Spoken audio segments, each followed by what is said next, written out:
여러분 안녕하세요. 오늘은 맹자가 말을 많이 할 수밖에 없다고 하며 거론한 인물 가운데 한 사람인 양주에 대하여 알아보겠습니다.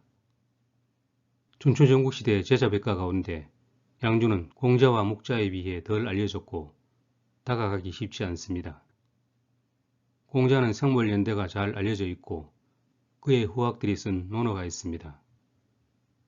묵자는 성물연대가 명확하지 않지만 제자들이 쓴 묵자가 남아 있습니다. 그러나 양주는 생물연대도 알 수 없을 뿐만 아니라 그를 대표할 만한 독립된 저서도 없습니다. 그 많은 인물의 전기를 쓴 사마천도 양주에 대해서는 한마디도 하지 않았습니다. 따라서 양주와 그의 사상을 알기 위해서는 양주에 대해 호기심을 가졌던 학자들의 안내를 받는 것이 좋겠습니다. 이 경우에도 순차적으로 접근하는 것이 바람직합니다. 가장 좋은 방법은 동양고전 중에서 양주의 이름이 들어간 책을 찾아 그와 관련된 기록을 읽어보는 것입니다. 그런 책으로는 맹자를 비롯하여 장자, 순자, 여시춘추, 회남자, 열자 등이 있습니다. 다음에는 그런 기록을 토대로 양주의 이름은 없지만 학자들이 양주학파가 쓴 글이라고 인정하는 내용들을 문헌에서 찾아보는 것입니다. 이번 시간에는 양주의 이름이 들어간 고전 문헌 가운데 맹자와 열자를 중심으로 이야기해 보겠습니다. 먼저 맹자에는 양주의 이름이 몇 차례 나옵니다. 등문공 하편에서 맹자는 이렇게 말했습니다. 오늘날은 성왕이 출연하지 않고 제후가 방자하며 초야에 묻힌 지식인들이 제멋대로 논하여 양주와 묵적의 말이 천하에 가득하게 되었다. 천하의 말들은 양주에게 돌아가지 않으면 묵적에게 돌아간다.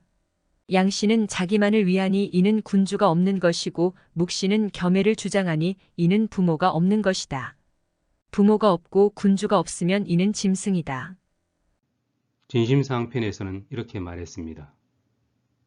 양주는 위아서를 취하여 터럭 하나를 뽑아 천하를 이롭게 할 수 있다고 하더라도 하지 않겠다고 했다. 묵자는 겸해서를 주장하여 머리부터 발뒤축까지 닳는다고 하더라도 천하를 이롭게 할 수 있다면 하겠다고 했다. 또 진심하편에는 이런 내용이 있습니다. 묵자를 벗어나면 반드시 양주에게로 돌아가고 양주를 벗어나면 반드시 육아에게 돌아오게 되어 있다.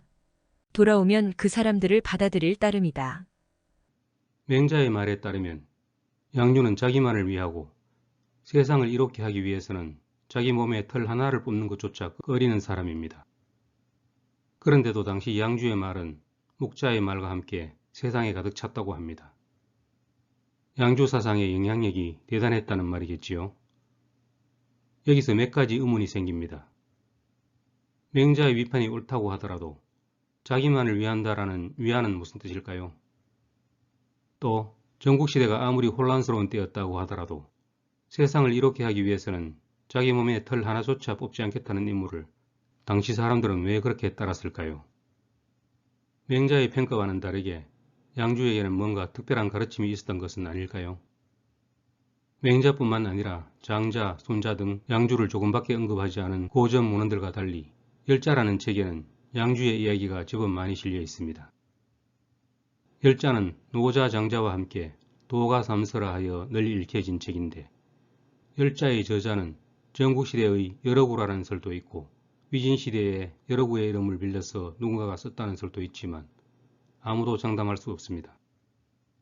중요한 것은 열자에 독립된 양주편이 있다는 점입니다.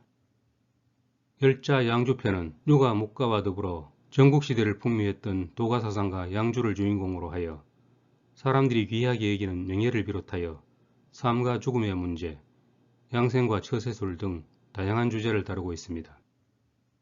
흥미로운 점은 이 양주편에 맹자가 양주를 비판한 문제, 즉 세상을 위해 자기 몸에 털 하나도 뽑지 않는다고 한 말이 무슨 뜻인지를 설명해 주는 내용이 들어있다는 것입니다.